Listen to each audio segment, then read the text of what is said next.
I've assembled my gigging tools, if you like. We'll start with basses and we'll start with the 4 strings, I guess. So this thing is my main bass. It's an Alpha Instruments Mako Prime.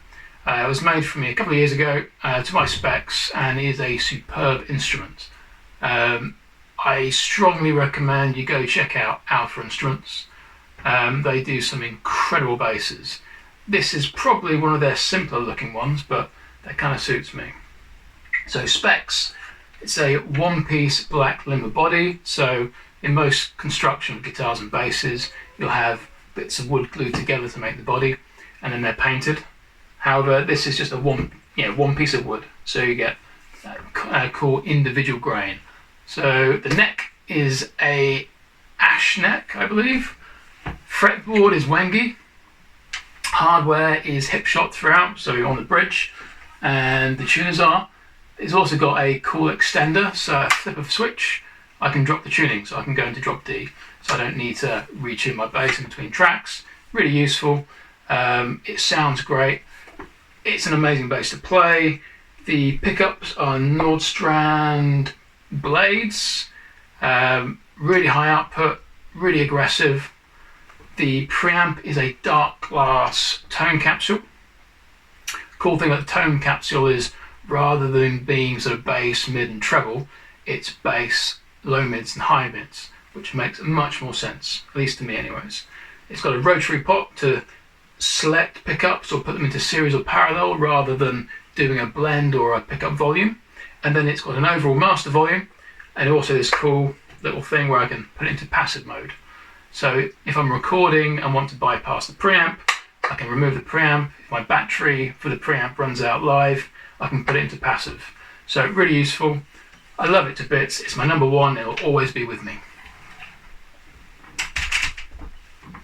Right, next bass, the next 4 string.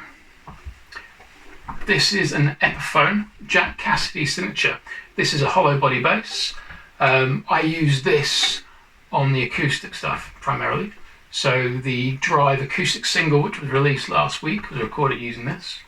It's got a kind of P bass, a precision bass vibe about it. It's got some flat wounds, so it's got that old school thump.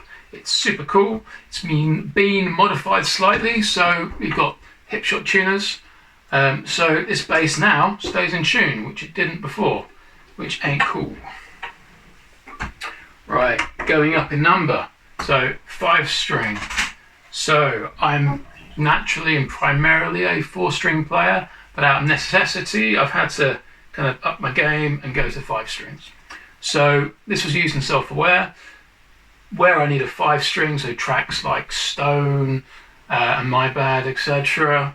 It's a Dingwall Combustion. So this is their sort of cheaper Chinese made, but it's a really, really good instrument. It's been modified a fair bit, so I've changed the pickups to Dingwall, so Canadian Dingwall FDV pickups, new preamp which matches the Alpha, so that's a Darkglass preamp again. Some cosmetic changes, so I've changed the knobs and the scratch plate. Doesn't really make any difference apart from, it looks cool.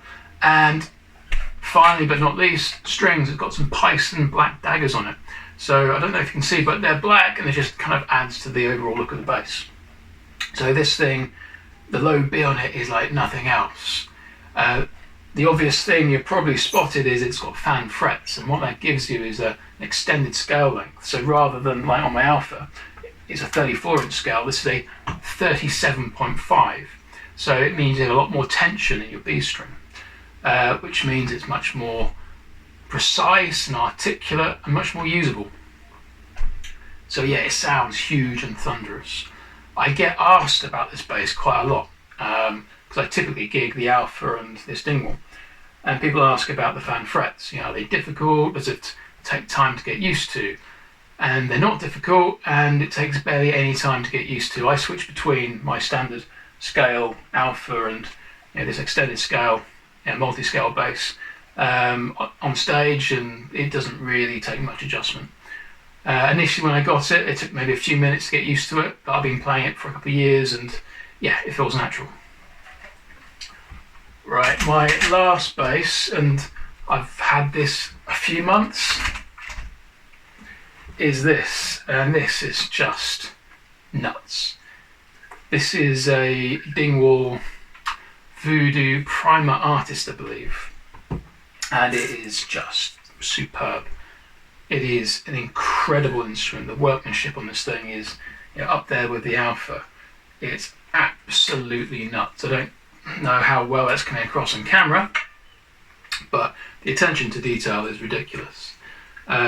It's got wooden pickup covers, wooden knobs, and this kind of bell top. None of that makes a difference for the sound, but it looks really cool. It's a 6-string. Now, yes, I did say I'm primarily a 4-string player, but I saw this and I had to have it. So it took me a while to get used to 5. I'll get there with a 6 eventually, and so this will definitely be used on the next album. And it's kind of similar in sound to this, but it's just more. I suppose it's a bit more refined. It's absolutely incredible. So I think that the pre-up is a Bartolini and the pickups are Dingwall FDVs. I think, not entirely sure, but yeah, it's just absolutely superb. I'm very lucky to own this, and yeah, I owe the bank quite a lot of money on this one, so if you can buy some merch, I might be able to pay off the loan. Right, amps. So I have 2 setups. I have my big rig, and this is a Markbass 410 cab, which sounds huge.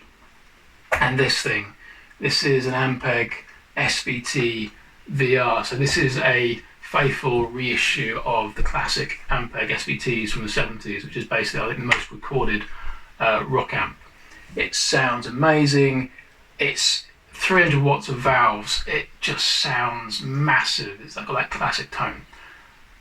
However, it's about 40 kilograms in its flight case. So until we're doing well enough to get some roadies, it's going to get used in the studio and maybe the odd big gig when someone offers to carry it for me.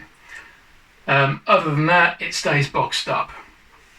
The other rig is this one here. This is my little rig. So this comes out for rehearsals, if you're doing acoustic gigs. There's a couple of amps here. There's a Quilter.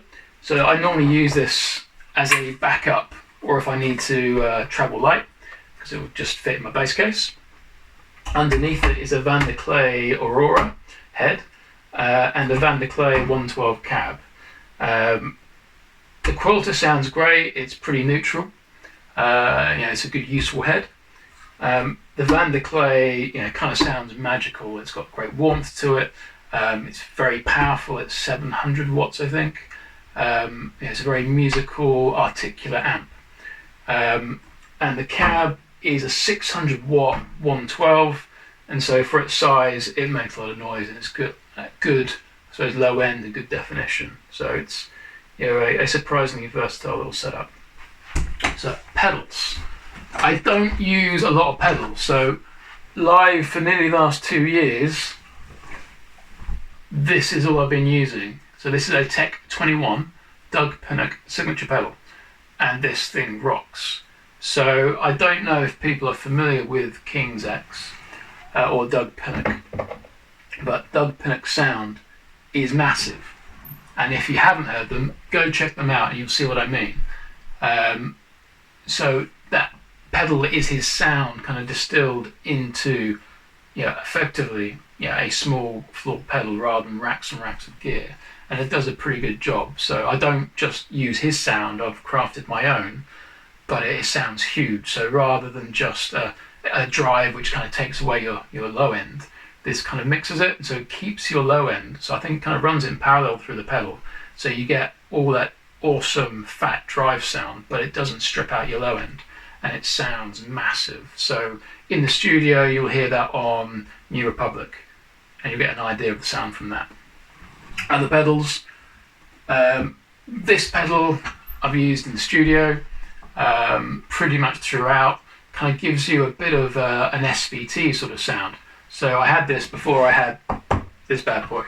So it's kind of redundant, but it does sound good. And if you partner it up with, say, a solid state amp like these two here, it works quite nicely. You get a reasonably authentic tone. The other pedals, so this is a delay. I'm not using this live yet, however it's been used for some of the writing for album number 2. Other pedal here is the classic Boss OC2 octave pedal. Very, very cool.